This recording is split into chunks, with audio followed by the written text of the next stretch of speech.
आओ बच्चों सुनो कहानी। सुनते सुनते गुनो कहानी।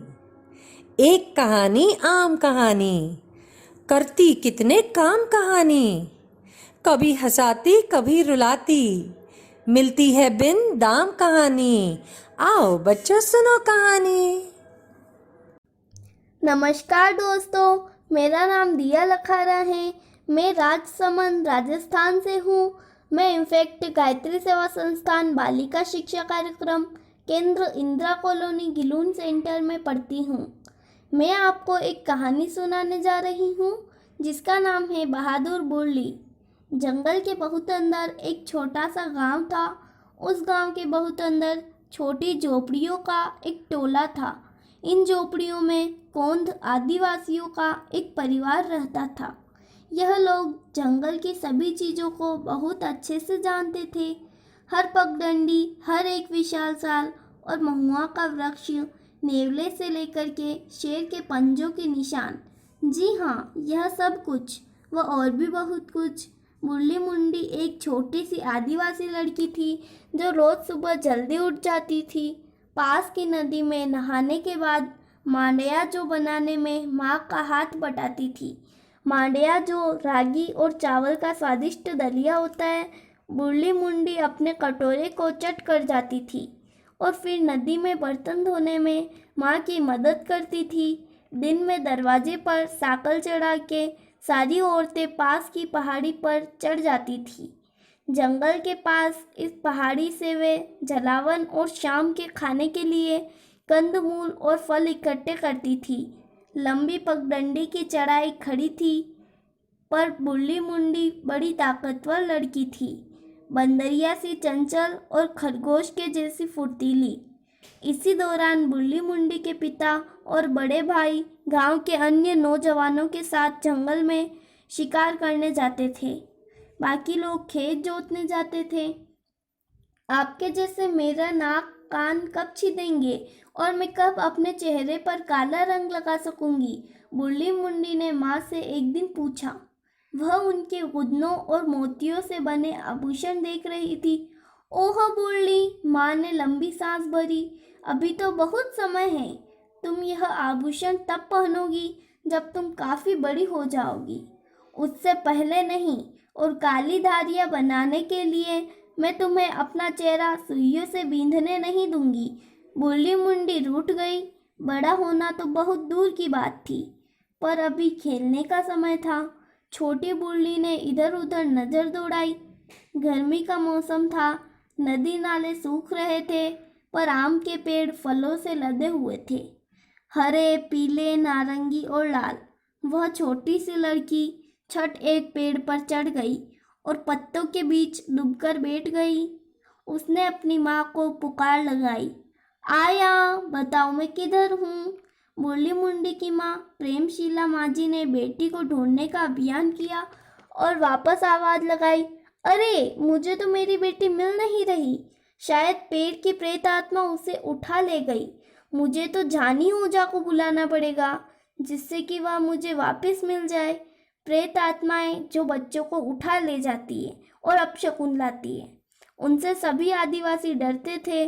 बुल्ली मुंडी घबरा कर बोली, मैं यह रही आया। एक आम हाथ में लिए झट पेड़ से नीचे कूदी। सभी औरतें हंस पड़ी। प्रेमशीला बोली, ओह बुल्ली, जाओ थोड़े और आम तोड़ लाओ, हम तो तुम्हें यूं ही चिढ़ा रहे थे। बुल्ली को गुस्सा आया। वह घने जंगल की ओर भाग गई और उसने माँ से दूर रहने का निश्चय किया।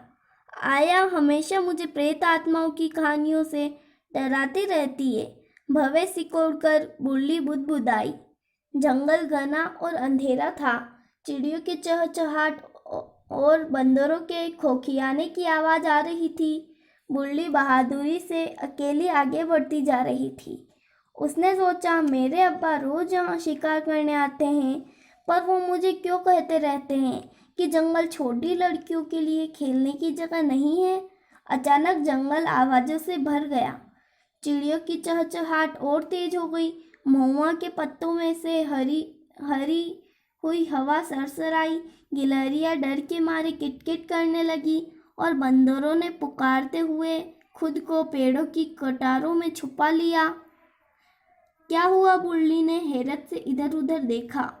अचानक से गड़गड़ाने की आवाज़ हुई तो छोटी बुल्ली ने ऊपर देखा कि कहीं बादल तो नहीं गरज रहे। ऐसा नहीं था। उसने सोचा क्या हो सकता है, और तभी उससे गुर्राने की आवाज़ आई।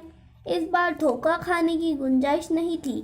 भरी आवाज़ थी, जैसे कोई शैतान गुर्रा रहा हो, और ऐसा लग रहा था कि साल के पेड़ भी कांप उठे। बुल्ली मुंडी का कांट मार गया हो। उसकी टांगें सुन्न हो चली, क्योंकि अब उसे मालूम पड़ गया था कि यह तो शेर है। अब क्या करूं मैं? बुल्ली फुसफुसा के बोली। वह बिल्कुल अकेली थी और उसे बहुत डर लग रहा था। झाड़ियों में सरसराहट हुई और अचानक ही काली पीली धारियां पेड़ के पीछे चमकी। एक बहुत बड़ा दहकती आंखों वाला, पैने दांतों वाला शेर गुर्राते हुए उसके सामने खड़ा था। उसकी मूछें हिली और उसने यूं दांत पीसे मानो कोई सील पर चाकू पहना रहा हो। बुल्ली मुंडी की चीख निकलने ही वाली थी कि उसे लगा कि अब्बा की आवाज़ जंगल में गूंज रही है। जब शेर दिखे तो भागना कभी मत बुल्ली। शेर डर को भाग जाते हैं और तुम पर हमला कर देते हैं। अगर आग पास में हो तो उसको हवा में लहराओ। शेर लपटों से घबराते हैं। बुल्ली मुंडी हिली नहीं। बहादुर नन्ही लड़की डट के खड़ी रही, जैसे कि वह एक मिट्टी में जमा साल का एक छोटा पेड़ हो। अचानक उसे याद आया कि जब सुबह माँ खाना बना रही थी तो माचिस की डिब्बी उसने अपनी जेब में रख ली थी। अब उसे पता था यह उसका सौभाग्य है। माचिस की डिबिया उसकी जान बचाने वाली थी। शेर ने उसकी तरफ घूर के देखा और उनकी आंखें मिली, दहकती पीली एक तरफ और स्याह काली दूसरी तरफ। बुल्ली टस से मस नहीं हुई। वह बहादुर लड़की थी और अपनी माँ की चहेती। बिजली की सी तेजी से उसने अपना हाथ जेब में डाला और माचिस निकाली। एक तुली जलाई। शेर की नज़र जरा हटी कि बुल्ली ने एक सूखी डाल उठाई और उसे जलाया। आग तुरंत सुलग गई, जैसे किसी दैत्य की दहकती जीभ हो, और शेर डर के पीछे हटा। उसने आग को थामे नन्ही लड़की की तरफ देखा। क्या मैं इसे खाऊंगा? ऐसा लगा कि उसने ऐसा कुछ कहा, और फिर शायद उसे लगा कि उसे भूख नहीं है।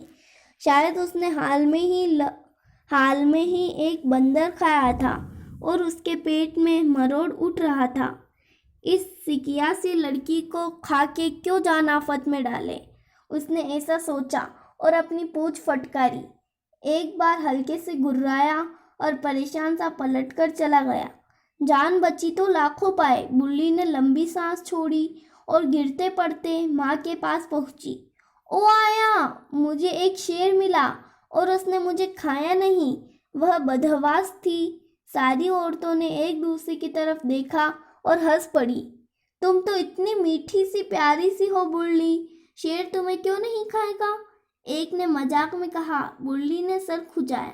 पता नहीं, वह बुदबुदाई, शायद इसलिए कि मुझे आग जलाना आता है। आग जलाना? सारी औरतें एक साथ बोल पड़ी। असंभव। पर मैंने आग जलाई थी। बुल्ली की आंखों में आंसू छलक आए और तभी उसकी माँ आगे आई। चुप! खबरदार, जो मेरी बेटी का मजाक उड़ाया तो। वह बहुत बहादुर लड़की है और जरूर शेर को डरा के भगा सकती है। मुझे उस पर नाज है, प्रेमशीला बोली और उसने बुल्ली को गले लगाया। बुल्ली मुंडी ने माँ का हाथ पकड़ा और मुस्कुराई। आहा, कितनी सुंदर चमकीली मुस्कान थी, जैसे गर्मी की गहरी काली रात में हजारों जुगनू जगमगा उठे हो। नन्ही लड़की ने दादी माँ की कहानी सुनने के बाद पूछा, बुल्ली मुंडी अब कहाँ है? बूढ़ी औरत मुस्कुराई, फिर खिलखिलाई। बुल्ली मुंडी और कोई नहीं, तुम्हारी दादी माँ ही है। वह तुम्हारे सामने बैठी है। नन्ही लड़की की आंखें चमक उठी। तुम तो दुनिया की सबसे बहादुर दादी हो और मैं तुम्हारी तरह ताकतवर बनना चाहती हूँ। उसे अपनी दादी पर इतना गर्व था, उसने दादी की गोद में सिर रखा और नींद में समा गई। धन्यवाद।